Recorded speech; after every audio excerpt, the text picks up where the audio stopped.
두 번째 시간 시작합니다. 두 번째 시간하고 세 번째 시간은 그 공인중개사 법령에서 가장 핵심, 앞부분의 가장 핵심인 그 중개와 중개업, 그리고 나머지 용어들 이쪽을 좀 공부해 볼 거예요. 우리가 2시간 진행이 될 텐데 앞으로 이 내용이 사실 막판에 가보면 5분도 안 걸려요. 그 정도의 나중에 실력이 많이 올라요. 많이 오릅니다. 일단 이번 시간의 주제는 중개업이라 이겁니다. 중개업. 자, 중개업이라는 것은 이 중개라는 것과 업이라는 글자가 합쳐진 거잖아요. 일단 중개라는 걸 미리 예상해 보면, 자, 토지나 건축물에 대하여 거래 당사자 간에 A, B를 거래 당사자라고 해요. 매매나 교환이나 임대차 이런 계약을 알선하는 것이다 라고 볼 수 있어요. 그리고 이 중개를 직업으로 하면 중개업이 되겠죠. 중개업. 그러면 이 중개업이라는 건 일종의 하나 직업인데, 직업인데, 우리 받으신 프린트에 두 번째 페이지를 한번 잠시 보시면은, 중개업이라는 게 맨 위에 보면 헌법이라는 법조문을 써놨는데, 헌법으로 시험 포맷이 아닌데, 일단 서론을 위해서 좀 써드렸어요. 모든 국민은 직업 선택의 자유를 가진다, 이렇게 적혀 있어요. 헌법의 15조에. 그러면 중개업도 직업인데 대한민국 누구라도 중개업을 자유롭게 할 수 있다는 얘기인데 현재 그렇지 않잖아요. 그렇지 않아요. 자, 밑에 헌법의 37조를 읽어드릴게요.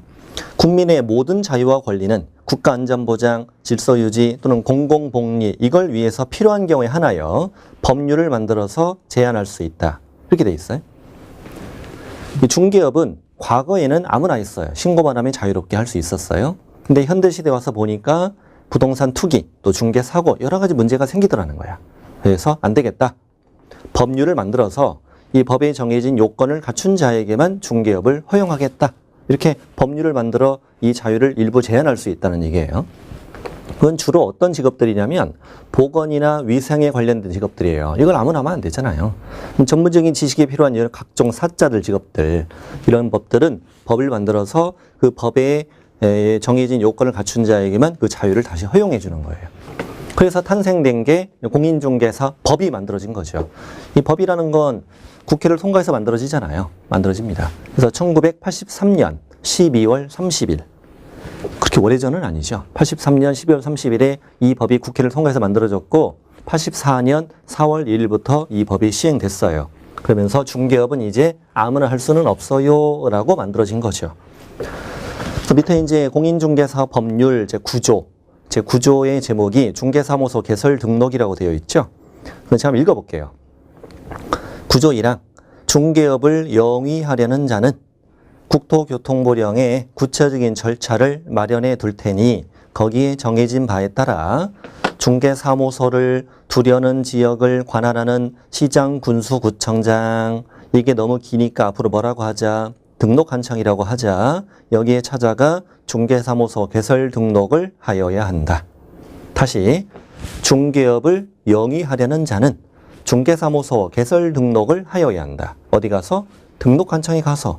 등록한청이 뭐냐? 중개사무소 두려는 지역 관할 시장, 군수구청장이다 이거죠. 그 다음 2항 공인중개사 또는 법인이 아닌 자는 중개사무소의 개설 등록을 신청할 수 없다. 여러분, 아닌 자는 없다 이렇게 표현하면 부정을 두 번 한 거죠. 그럼 강한 긍정이 되는 거죠. 이 문장을 고쳐 읽어보면 공인중개사 또는 법인만 중개사무소 개설 등록을 신청할 수 있다 이런 얘기죠. 자, 여기까지를 제가 정리해보면, 자, 공인중개사 자격을 취득하거나 아니면 법인을 만들어서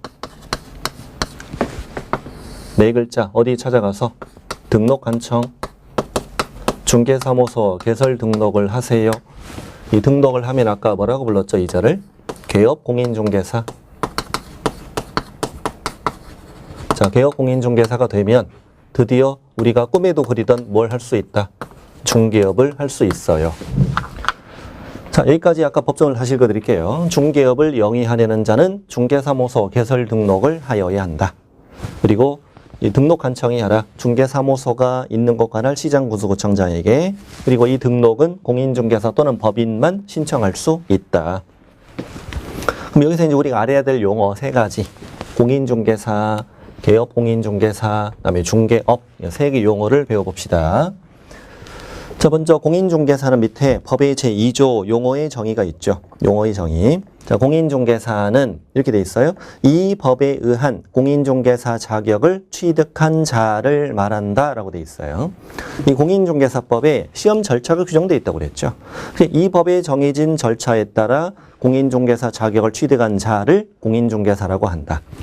법조문을 읽을 때 뭐뭐를 말한다 이렇게 적혀 있으면 그 정의인데 정의는 일종의 약속이에요. 그래서 뭐뭐를 말한다 이렇게 적혀 있으면 뭐뭐만 말한다 이런 의미예요. 그래서 이 법에 정해진 절차에 따라 공인중개사 자격을 취득한 자만 뭐다? 공인중개사다 이렇게 쓴 거죠. 시험에 3번이나 나온 지문이 있어요. 한번 풀어보실래요? 자, 외국에서 부동산 중개 관련 자격을 취득한 자는 이 법상 공인중개사이다. 자, OX. 잘 안 들리네요. 당연히 안 들리겠죠. X죠. 다 맞추셨죠. 왜? 그렇죠. 방금 뭐라고 그랬어요? 이 법에 의하여 공인중개사 자격을 취득한 자를 뭐라고 불렀어요? 공인중개사라고 정의했으니까. 그 자격을 취득한 자만 등록해서 거기 개공이 되어 중개업할 수 있다는 얘기예요. 외국에서 자격증 따와서 중개업해달라고 할까봐 그런 거예요. 어디 나라가 쉽니? 뭐 이렇게 소문이 나죠. 야, 어디 태국이 쉽대. 그럼 거기서 시험 보고 그러잖아요. 그래도 따긴 어렵겠다. 태국말을 모르니까. 자, 그렇습니다. 자, 공인중개사. 다음 두 번째, 개업공인중개사. 개업공인중개사는 이 법에 의하여 중개사무소의 개설 등록을 한 자를 말한다. 이 법에 또 등록하는 절차가 있을 거 아니에요. 이 법에 정해진 절차에 따라 중개사무소 개설 등록한 자를 뭐라고 하자? 개업공인중개사라고 하자. 종류는 아까 두 가지 있다고 그랬죠. 공인중개사인 개업공인중개사, 또 법인인 개업공인중개사. 그러면 이제 뭘 할 수 있어? 중개업. 그럼 도대체 중개업이 뭐냐? 이번 시간에 이게 주제죠. 중개업. 중개업은 이렇게 정의하고 있어요. 다른 사람의 의뢰에 의하여 일정한 보수를 받고 중개를 업으로 행하는 것을 말한다 이렇게 정의하고 있어요. 뭐뭐를 말한다는 어떻게 읽으라고? 뭐뭐만 말한다. 정의. 자, 의뢰받고 보수받고 이게 중개죠. 중개. 이 중개를 업으로 하면 계속하면 이거 중개업이다 라고 정의한 거예요. 자, 질문 하나 드릴까요? 보수를 받지 않았다. 중개업이다, 아니다? 아니다. 왜? 보수를 받고 중개를 업으로 하는 것이라고 정의했으니까 보수를 받지 않으면 중개업이 아니다. 자, 지금 외워보세요. 지금 외워버려요. 자, 보수를 받지 않으면 중개업이 아니다. 해보세요. 시작. 보수를 받지 않으면 중개업이 아니다. 그 프린트 오른쪽 메뉴에 제가 지문 하나 넣었는데 작년에 출제된 지문이에요. 자, 읽어드릴게요. 자료 없으실 테니까. 중개업은 다른 사람의 의뢰에 의하여 보수의 유무와 관계없이 중개를 업으로 행하는 것을 말한다. OX. X. 왜? 보수의 유무와 관계없이라고 하면 틀리죠. 보수를 받지 않으면 뭐가 아니다? 중개업이 아니라고 그랬잖아요. 그러면 자, 중개업이라는 용어 다시 보면 자, 의뢰받고 또 보수받고 이 중개를 업으로 하려면 뭘 해야 된다? 등록관청에 등록해야 돼요. 그리고 이 등록은 공인중개사 또는 법인만 신청할 수 있어요. 그리고 등록을 하면 개업공인중개사가 되지요. 그리고 개업공인중개사가 되어야 의뢰받고 보수받고 이 중개를 업으로 할 수 있어요 라는 얘기예요, 이게. 그럼 이제 지금부터 우리 뭘 하느냐? 자, 등록하지 않고 뭘 하면? 그렇지. 중개업을 하면 어떻게 된다? 처벌된다. 그런 것이 법에 있어야 돼, 없어야 돼? 있어야지. 없으면 뭐하러 공부해? 가서 하지. 그렇죠. 등록하지 않고 중개업을 하면 처벌한다라고 법에 만들어져 있겠죠. 나중에 이제 법에 48조를 배우는데 48조는 뭐냐면 3년 이하의 징역 또는 3천만 원 이하의 벌금에 처한다라고 되어 있고 여기에 해당되는 자가 6이 있는데 그 중에 한 사람 소개해드리면 중개사무소 개설 등록을 하지 않고 중개업을 한 자는 이렇게 처벌한다라고 돼 있어요. 이걸 우리는 형벌이라고 불러요. 형벌. 그럼 여러분 형벌은 형사처벌 이거의 준말인데 징역 형벌이죠. 형벌이죠. 벌금도 형벌이에요? 아니라고요? 벌금도 형벌이에요. 제가 형벌이라고 그랬잖아요. 다시 징역 형벌이에요? 네. 벌금도 형벌이에요? 그렇다고요. 범죄예요. 범죄. 과태료가 달라요. 우리 주차 위반하면 뭐 받는다고 그러지? 과태료. 그건 범죄가 아니죠. 기초 질서를 위반했을 때 받는 제재지. 기초 질서벌 이렇게 불러요. 과태료를. 이건 형벌이에요. 우리나라 형법이라는 법에 형벌의 종류가 적혀 있을 거 아닙니까? 9가지가 있는데 형법에는 그 중에 제일 센 게 뭐게요? 사형이죠. 그 다음 징역. 그 다음엔 금고예요. 금고. 사형은 우리 시험에 안 나오는데 징역과 금고는 시험에 나와요. 알아야 돼요. 금고와 징역은 둘 다 감옥살이 하는 건 똑같아요. 똑같은데 징역은 강제노역에 하고 그리고 금고는 강제노역을 하지 않는 그런 차이가 있다. 둘 다 깜빵 생활하지만 이런 걸 신체형이라고 부르고 재산형의 종류 안에는 몰수, 벌금, 과료 이런 게 있어요. 그래서 벌금도 형벌이에요. 우리가 알아야 될 형벌은 3가지 말면 돼요. 벌금, 그다음에 금고, 징역 이거 말면 돼요. 그러면 자, 등록하지 않은 자인데 이 자가 뭘 하면 이 자가 노란색 중개업을 하면 이렇게 형벌 대상이 된다 이런 거죠. 처벌된다는 얘기예요. 그럼 형벌을 받는 과정은 어떻게 이루어지느냐 이런 것도 시험에 알아야 되거든요. 저자가 무등록으로 중개업을 하고 있어요. 그래서 제가 저자를 경찰서 아니면 등록한청 시군구 여기에 신고 아니면 고발을 했어요. 고발하면 저자는 경찰서에서 저단을 불러다가 조사를 해요. 조사했더니 정말로 등록하지 않고 중개업을 한 게 확실한 거야. 서류를 꾸며가지고 이걸 검찰청으로 보내요. 그럼 담당 검사가 지정이 되거든요. 이 자를 불러다가 또 조사해요. 조사했더니 검사가 보니까 잘못이 없어. 그럼 이제 무혐의 처분 이렇게 해서 돌려보내죠. 돌려보내고 조사를 했더니 죄는 있어. 죄는 있는데 뭐 이 정도 가지고 처벌할 필요는 없겠어. 내가 봐주는 걸 기소유예라고 해요. 자, 죄는 있는데 검사가 봐주는 걸 뭐라 한다? 기소유예. 그리고 조사해 보니까 죄가 있어. 그리고 처벌도 해야 되겠어. 이럴 때는 공소제기라고 해요. 뭐라고요? 공소제기 이꼴 기소. 공소제기의 뜻은 형사재판 신청이란 뜻이에요. 뭐라고요? 형사재판 신청. 공소제기에서 기소되면 재판이 열리죠. 형사재판이. 그래서 판사가 판단해서 죄가 없으면 무죄, 죄가 있으면 약하면 벌금, 세면 징역. 그러니까 또는이니까 2개 다 주는 건 아니잖아요. 징역 아니면 벌금 둘 중에 하나 받는데 벌금 받아도 얼마야? 3천 이하. 징역 받아도 3년 이하. 이렇게 받게 되는 거지. 그러면 이 등록하지 않고 중개업을 하면 이렇게 처벌된다는 얘기인데 제가 지금부터 질문 2개 드릴 텐데 2개 질문에서 첫 번째 건 쉽고 두 번째 질문이 좀 어려워요. 두 번째 질문을 못 풀면 지금 이게 라이브 진행이 안 돼. 좀 꼭 좀 맞춰주세요. 자, 첫 번째 질문. 자, 개업공인중개사가 의뢰받고 보수받고 중개를 업으로 한 것은 중개업에 해당한다. OX. O. 자, 두 번째 질문입니다. 긴장 좀 하세요. 자, 등록하지 않은 자가 의뢰받고 보수받고 중개를 업으로 한 것은 중개업에 해당한다. OX. X? 잠깐 시간 드릴게요. 한번 생각해 보세요. 다시 드릴게요. 등록하지 않은 자가 의뢰받고 보수받고 중개를 업으로 한 것은 중개업에 해당한다. 여러분께서 X라고 생각하시는 이유는 어째는 저걸 하면 안 돼 라는 생각에 자꾸 잡혀서 그래요. 그렇게 생각하지 말고 자, 이 문장은 중개업이라는 행위를 정의한 거예요. 자, 의뢰받고 보수받고 중개를 업으로 한 것이 뭐다? 중개업이다. 그럼 이 행위를 개업공인중개사가 했으면 뭐예요? 중개업이죠. 등록하지 않은 자가 이 행위를 했어도 뭐예요? 중개업이에요. 중개업이 아닌 것은 아니에요. 다만 적법이냐 위법이냐의 차이지. 좀 더 노골적으로 하면 밥 먹을 거냐 콩밥 먹을 거냐의 차이라는 거야. 예를 들어서 자동차를 몰고 가요. 이걸 2글자로 보면 뭐예요? 운전. 운전이지. 그럼 운전 면허증이 있는 사람이 몰고 가면 운전이지. 면허증이 없는 사람이 몰고 가면 운전이 아니야? 운전은 운전이지. 다만 처벌되는 거지.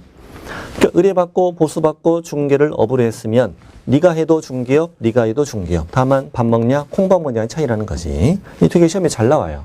여러 번 출제됐어요. 그게 제가 오른쪽 프린트에 보면은 프린트의 오른쪽 1번에 제가 넣어놓은 지문이거든요. 읽어드릴게요. 중개사무소 개설 등록을 하지 않은 자가 다른 사람의 의뢰에 의하여 일정한 보수를 받고 중개를 업으로 한 것은 중개업에 해당한다. 5. 그러므로 부연 설명 적어드렸죠. 무등록 중개업에 해당하니까 중개사법 위반으로 처벌이 된다. 이런 얘기예요. 질문 하나 더 드릴까요? 자, 우리 등록하지 않은 자가 중개업을 하면 처벌된다면서요. 그러면 이 자가 누구냐면 공인중개사 자격증을 가지고 있어요. 공인중개사 자격증은 있는데 등록하지 않고 중개업을 한 거예요. 처벌된다? 안 된다? 이렇게 어려운 질문 하냐고요? 잘 생각해보시면 어려운 건 아니에요. 자, 다시 공인중개사 자격증은 있는데 등록하지 않고 중개업을 했어요. 처벌돼? 안 돼? 되죠. 왜? 등록하지 않고 중개업을 하면 처벌한다고 그랬잖아요. 그럼 자격증이 있냐 없냐 이걸 따지는 게 아니에요. 따지는 게 아니에요.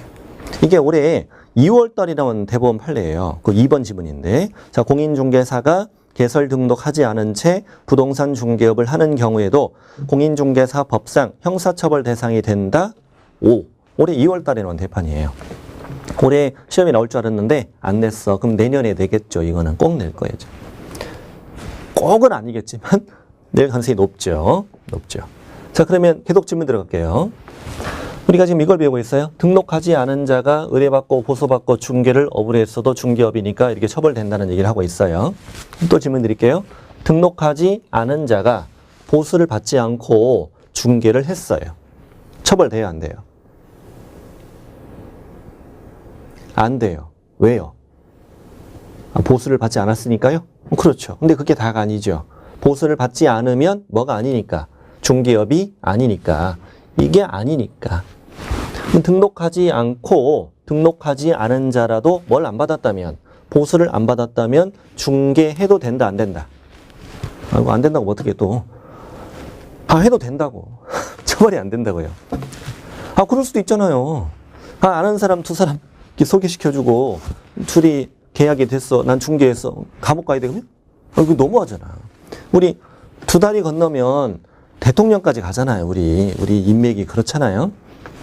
그럼 세 다리 건너면 트럼프까지 가겠네. 그렇잖아요. 그렇죠. 맞다니까요. 등록하지 않은 자라도 보수를 받지 않으면 중개를 했어도 처벌이 안 돼요. 중개업이 아니기 때문에. 그래서 실제 이제 대법원 판례를 하나 소개시켜드리면, 이 자는 당연히 누구였느냐? 개업공인중개사 아닌 자, 등록하지 않은 자였어. 등록하지 않은 자인데 무려 5만 평의 토지 매매를 중개했어요. 무려 5만 평이나 토지 매매를 중개했습니다. 그리고 5천만 원씩 중개 보수를 받기로 약속돼 있었어. 근데 그 5천만 원씩 받기로 된 보수, 그 보수 받기 전에 걸렸어. 직전에 걸려버린 거야. 재수 없이. 받고 걸렸어야 되는데. 받기 전에 걸렸어. 이 자를 과연 처벌할 수 있느냐 없느냐에 관한 내용이야. 대법원까지 간 판례예요. 자, 이 자는 뭐라고 주장해? 이 자는 뭐라고 주장해? 저는 어쨌건 안 받았다고요. 이렇게 주장하는 거지. 안 받았어요. 받기로 돼 있는데요. 안 받았어요. 이렇게 주장하지. 자, 이 사람을 처벌해야 한다고 주장하는 검사 측의 주장은 웃기고 있네.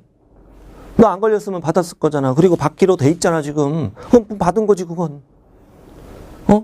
받기로 돼 있는데 받기 전에 걸렸다고 처벌이 안 되는 게 말이 돼? 이렇게 주장하는 거지. 네. 자, 결론. 처벌됐다, 안 됐다?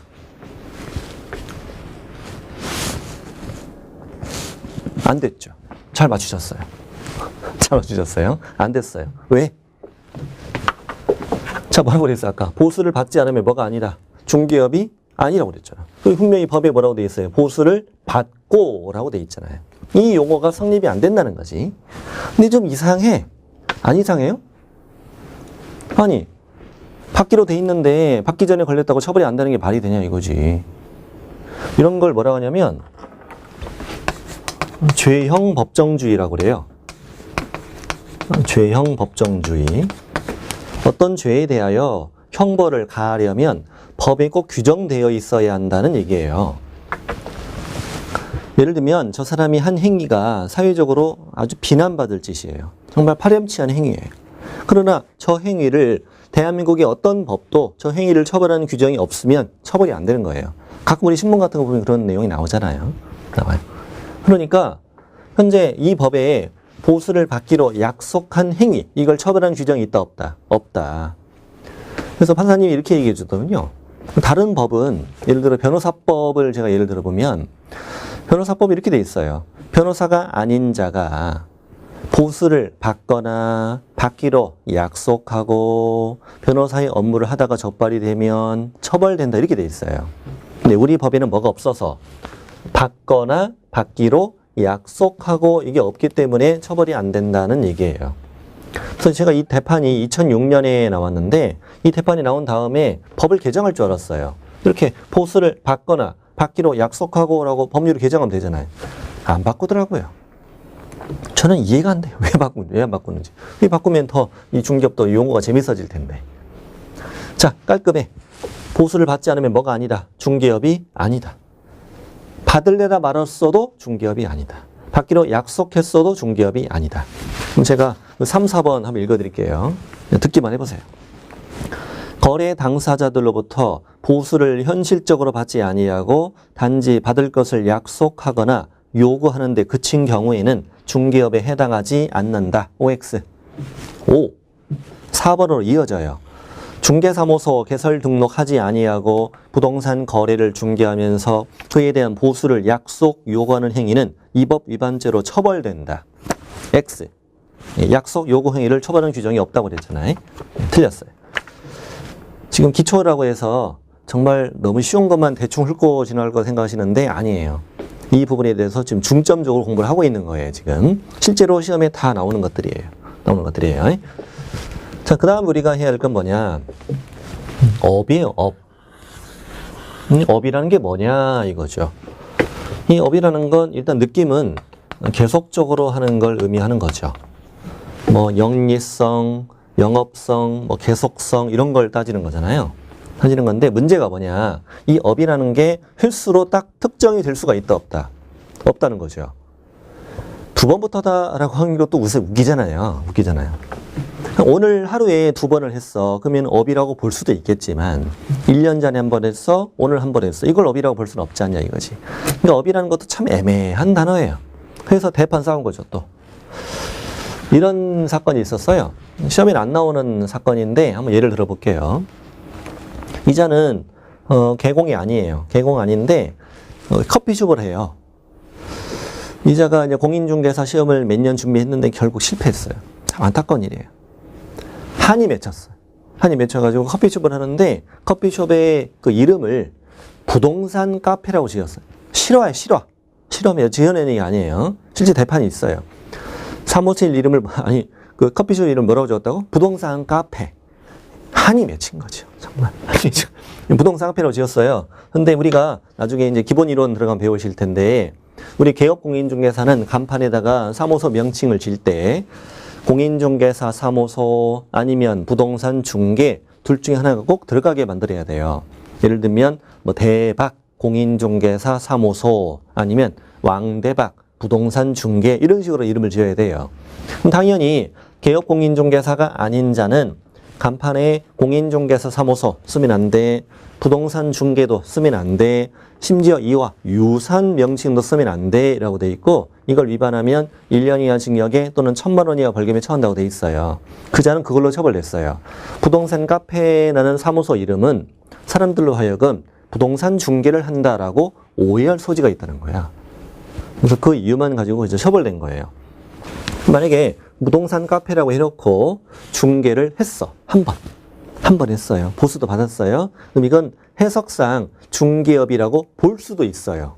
왜냐하면 그 사무소 이름은 앞으로 중개업을 계속한다는 의미가 포함되어 있으니까. 그런 건 시험이 되진 않아요. 명확한 건 아니니까. 예를 들자면 될 수도 있다는 얘기예요. 제가 지금 말씀드리고자 하는 건 업이라는 건 딱 몇 번이라고 특정하기 어렵다는 거지. 한 번을 했어도 업이 될 수도 있다는 거. 계속할 의도가 있다. 실제 이제 어떤 사건이 있었느냐. 시험에 나오는 사건을 말씀드리면, 이 아저씨는 슈퍼마켓 아저씨예요. 바로 옆에는 중개사무소가 있어요. 근데 둘이는 사이가 되게 안 좋아요.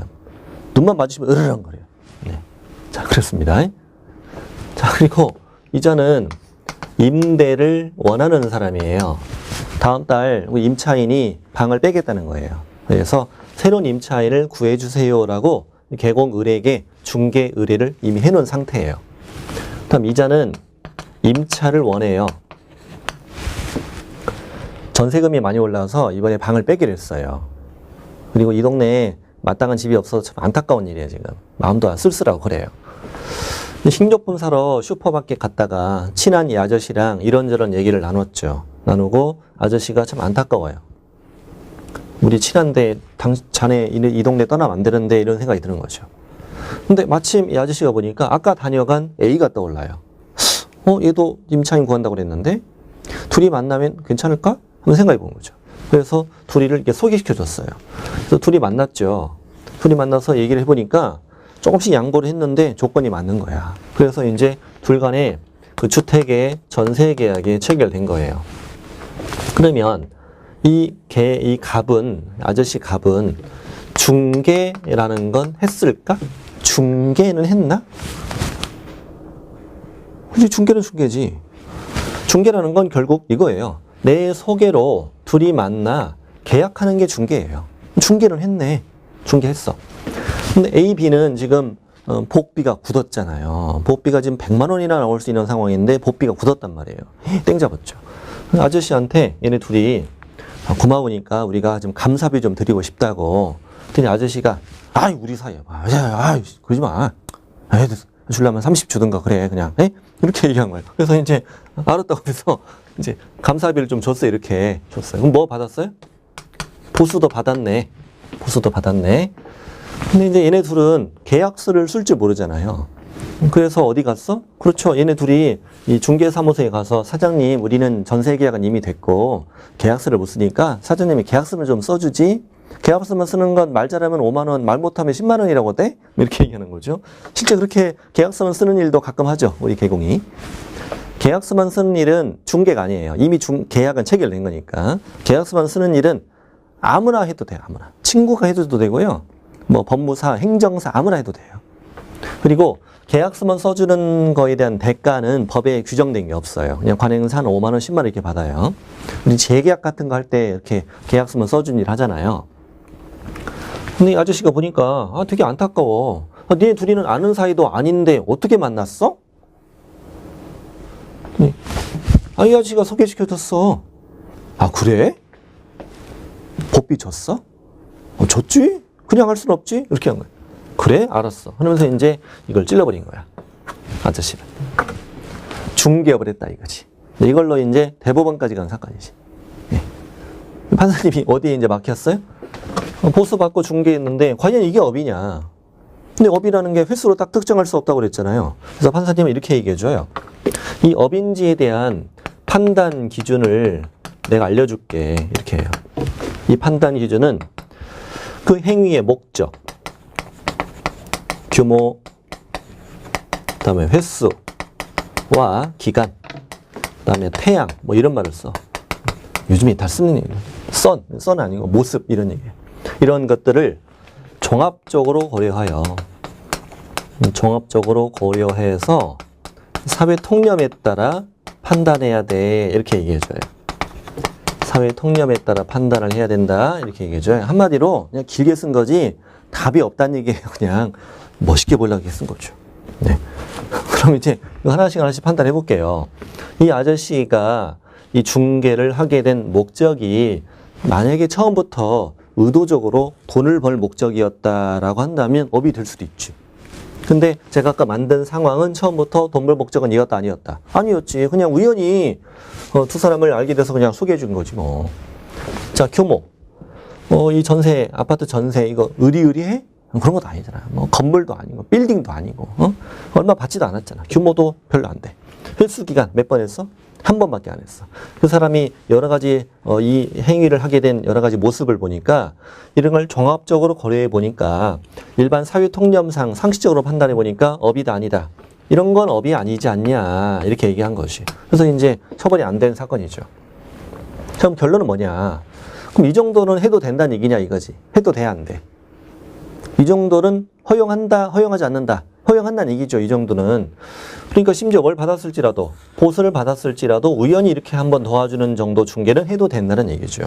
그게 이제 5번인데 5번 읽어볼게요. 보수를 받았다고 하더라도 우연한 기회에 단 1회 건물 전세계약 중개를 한 경우 중개업에 해당하지 않는다. 어때요? 5. 이 문장이 가장 중요한 데는 어디예요?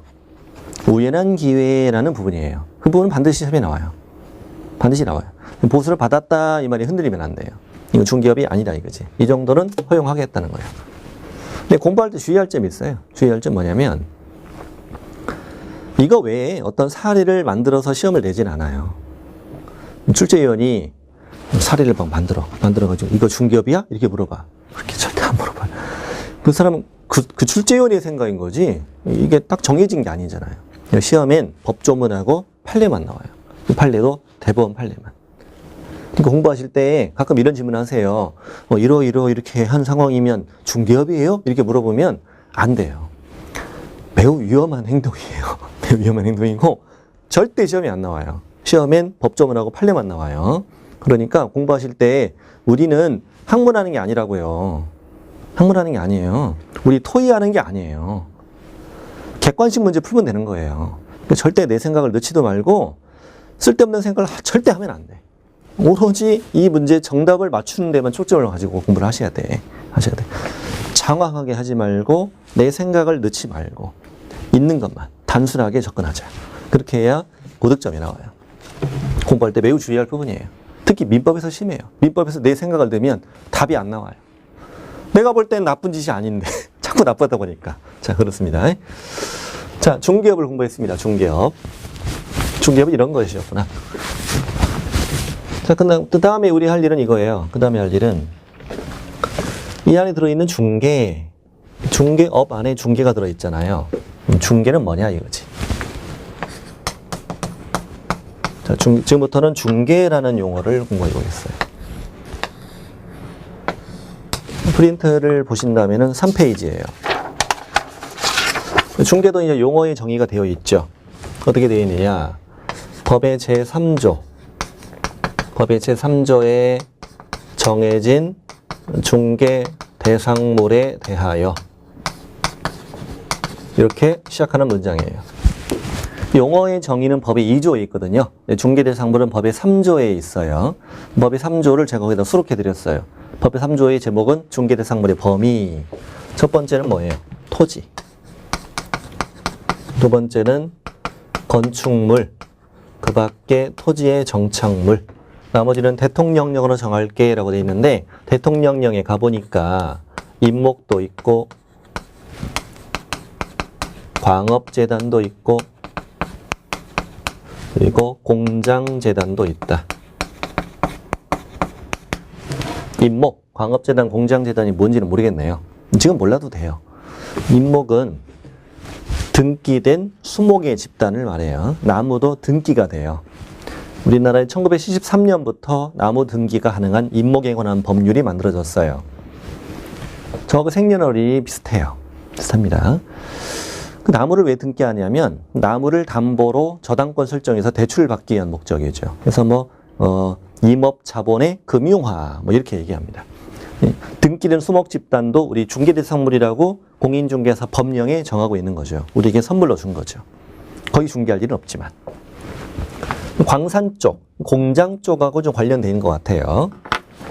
자, 이게 바로 법에 정해진 중개대상물이다. 이걸 암기하는 건 아주 쉬운 일이죠. 이런 걸 못 외우는 사람은 수험생 한 명도 없어요. 토, 건, 입, 광, 공이라고 외웁니다. 같이 해볼까요? 시작. 토, 건, 입, 광, 공. 자, 이 5가지 중개대상물에 대하여 거래 당사자. 자, 거래 당사자 간에, 자, 시험 문제 이렇게 나와요. 거래 당사자 간에 매매 계약을 알선하는 것은 중개에 해당한다. 오. 교환 계약을 알선하는 것은 중개에 해당한다. 오. 임대차 계약을 알선하는 것은 중개에 해당한다. 오. 뭐 이런 식으로 나와요. 다시 토지에 대하여 거래 당사자 간의 교환 계약을 알선하는 것은 중개에 해당한다. 오. 이런 식으로 문제가 출제돼요. 쉬운 지문이죠. 이게 쉬운 지문이에요. 근데 우리가 토지나 건축물에 대해서 매매, 교환, 임대차만 이루어지는 건 아니죠. 사실 생각해 보니까 우리가 개업공인중개사가 중개하는 것 중에 매매, 뭐 전세, 임대차 말곤 본 기억도 없어, 사실은. 우리가 경험한 적도 거의 없고. 그러나 분명히 토지랑 건축물에 대해서 성립되는 건 이게 다가 아니에요. 지상권, 지역권, 전세권, 저당권 이런 거 다 있어요. 지상권이 뭐예요? 내가 어떤 건물 같은 걸 소유하기 위해서 타인 토지를 이용하는 거죠. 저 사람의 토지를 30년 빌리자. 그러니까 건물을 지어. 내가 이제 소유할 목적이죠. 네. 그리고 이제 지료를 내는 거죠. 지료를 내는 거고, 뭐 하이마트나 뭐 삼성전자 무슨 그 대리점 같은 데 있잖아요. 그런 건물 같은 게 지상권이 많아요. 지상권이 많아요. 그래서 그런 건물들이 이제 주로 콘크리트 건물이 아니죠. 아니죠. 자, 그러면 지상권도 있고, 지역권이 뭐예요? 지역권. 지역권은 내 토지 편익을 위해 타인 토지의 일부를 또는 전부를 이용하는 거다 이렇게 얘기해요. 여기가 이제 도로인데 여기가 내 땅이에요. 여기 남의 땅이고, 근데 이 도로로 나가는 통행도가 없는 거네. 그래서 내 땅 편익을 위해 이 사람 땅의 일부를 빌려서 통행료를 이용한다. 이런 걸 지역권이라고 해요. 당연히 이자와 나와 계약을 하는 거죠. 지역권 설정 계약, 뭐 등기하는 거죠. 전세권 들어봤죠? 전세금 주고 토지나 건물을 이용하는 거잖아요. 전부나 일부를 이용하는 거, 전세권. 이런 것들을 도와주는 것도 중개일 거잖아요. 근데 이런 걸 여기에 다 일일이 법조문에 열거할 수는 없지 않냐. 그래서 이제 이걸 뭐라고 표현했냐면 그 밖의 권리의 득실 변경에 관한 행위를 알선하는 것을 말한다 이렇게 표현했어요. 이 모두를 알선하는 것이 다 중개다 이거지. 그리고 이제 그렇잖아요. 법조문이 그 밖의 권리라고 했으면 어디 한쪽에다가 그 밖의 권리가 뭔지를 쭉 적어줘야 할 거 아니에요. 규정이 없어요. 그 밖의 권리가 뭔지를 법에 몰라요. 아무것도 안 적혀 있어요. 근데 이 밖의 권리에 뭐가 들어가는지 시험이 또 내요. 이 말도 안 되는 부분이죠. 그 밖의 권리라고 해놓고 이 뭔지를 알려주지 않으면서 시험에 낸대요. 그 밖의 권리 뭐가 들어가는지. 뭐 지상권, 지역권, 전세권, 저당권 이런 걸 답하면 돼요. 나중에 다 공부하죠.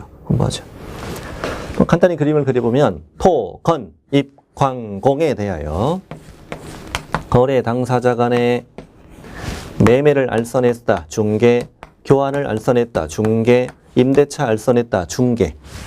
근데 매매 교환은요. 소유권의 득실 변경을 가져오는 행위죠. 우리 민법에서 뭐 권리 변동 이런 거 배우잖아요.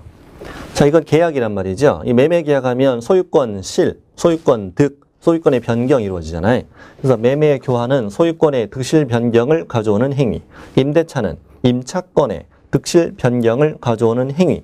근데 이게 다는 아니고 그 밖에 다른 권리의 득실 변경에 관한 행위. 이 모두를 알선하는 것을 말한다 이렇게 정의한 거예요. 그렇다면 여기에 권리의 득실 변경에 관한 행위라는 부분 안에 이 안에 매매, 교환, 임대차는 이 안에 다 포함되는 거죠. 자, 그 밖에라는 단어를 써서 이 네모 앞에 세 가지의 대표적인 예를 들어놓은 거예요. 오이, 당근, 호박, 그 밖에 채소 이런 식으로. 새우깡, 고래밥, 뭐 좋아요? 양파링? 좋아요. 그 밖에 과자 이런 식으로 쓴 거란 말이지. 그러면 중개라는 건 결국 중개 대상물에 대하여 거래 당사자 간에 뭐가 이루어지도록 권리의 득실 변경에 관한 행위가 이루어지도록 알선하는 것을 말한다 이렇게 정의를 해도 맞는 거예요. 시험 문제에 매매, 교환, 임대차 그 밖에 이게 빠져도 맞아요. 우리 방금 뭘 연습했냐면 중개라는 용어를 어떻게 문제를 내느냐를 연습한 거예요. 물론 이걸 그대로 다 내기도 해요. 그대로 다 내면 5로 풀면 되죠. 근데 이렇게 나왔을 때도 중개대상물에 대하여 거래 당사자 간의 권리의 득실 변경에 관한 행위를 알선하는 것을 말한다. 이렇게 나와도 맞다는 얘기예요. 그게 이제 그 프린트의 오른쪽에 1번 문장이 그거예요. 동그라미 1번 문장이 바로 옳은 지문이죠. 근데 2번 문장이 좀 어려워요. 2번 문장을 해결하고 이번 시간을 마칠 예정이에요. 자, 2번 문장이 이렇게 돼 있어요. 중개란 중개 대상물에 대하여 거래 당사자 간의 매매, 교환, 임대차, 행위를 알선하는 것을 말한다. 이렇게 주어진 지문이에요.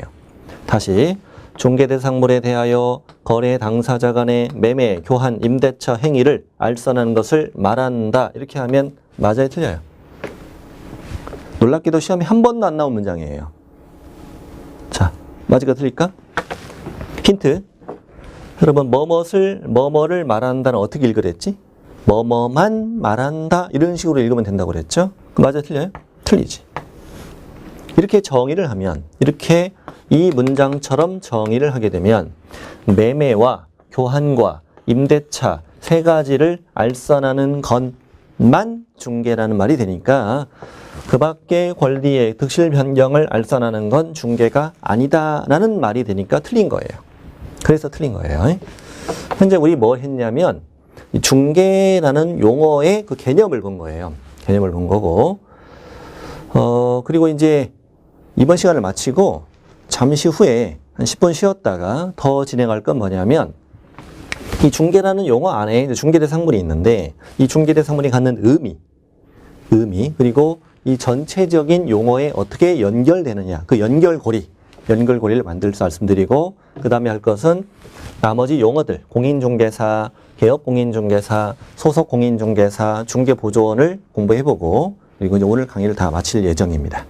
자, 잠시 후에 뵙겠습니다.